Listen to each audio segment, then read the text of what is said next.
அப்பா சொல்லுவார் சின்ன வயசுல, "நல்லா படிடா, நல்லா படிடான்னு" சொல்லுவாரு. ஆனா இப்ப பார்த்தீங்கன்னா, நல்லா படிச்சவங்க வந்து இன்னொருத்தவங்க கிட்ட கை கட்டி வாய் பொத்தி, அவங்க சொல்ற பேச்ச கேட்டு தான் நடக்குறாங்க. ஆனா நல்லா படிக்காதவங்க, நல்லா நடிக்கிறாங்க சில பேர். நல்லா நடிக்கிறவங்க, நல்லா படிக்கிறவங்களோட அதிகமா சம்பளம் வாங்குறாங்க. நான் கூட அப்படிதான். நல்லா படிச்சேன். ஆனா யாரும் என்ன மதிக்கல. நல்லவனா ஒழுக்கமா இருந்தேன். அப்பயும் யாரும் என்ன மதிக்கல. நேர்மையா இருந்தேன். எல்லார்ட்டயும் கெட்ட பேர் வாங்குனேன்.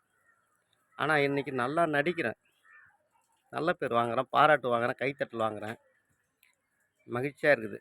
ஆனா நடிக்கிறேன்னு நெனச்சு பார்க்கும்போது என் மனசுக்குள்ள கஷ்டமா இருந்தாலும், இந்த நடிப்புக்கு தான் இந்த உலகத்துல மதிப்பு இருக்கு. இப்ப கூட இங்க வேலை செய்ற மாரி நடிக்கிறேன். ஆனா நெறைய சம்பளம் குடுக்குறாங்க. ஆனா நல்லா வேலை செய்ற ஆளு பார்த்தீங்கன்னா, என்கிட்ட வேலை செய்றாங்க.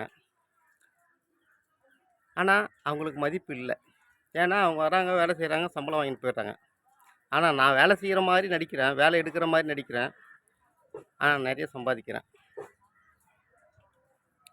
இதிலேருந்து என்ன தெரியுதுன்னா, நம்ம வாழ்க்கையில அதிகமா நடிக்கணும்.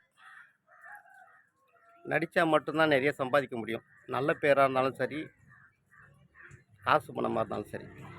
நீங்களும் முயற்சி பண்ணுங்க. இன்னொரு விஷயம் நான் சொல்றேன்.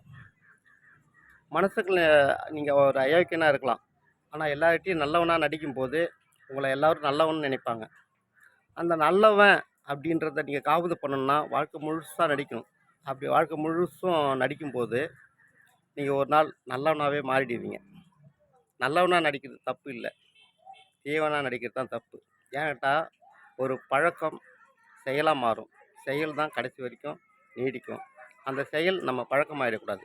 நல்ல பழக்கம், நல்லொழுக்கம் ஒரு மனிதனை உயர்வடைய செய்யும். நல்லவனா இருப்போம். வாழ்க வளமுடன்.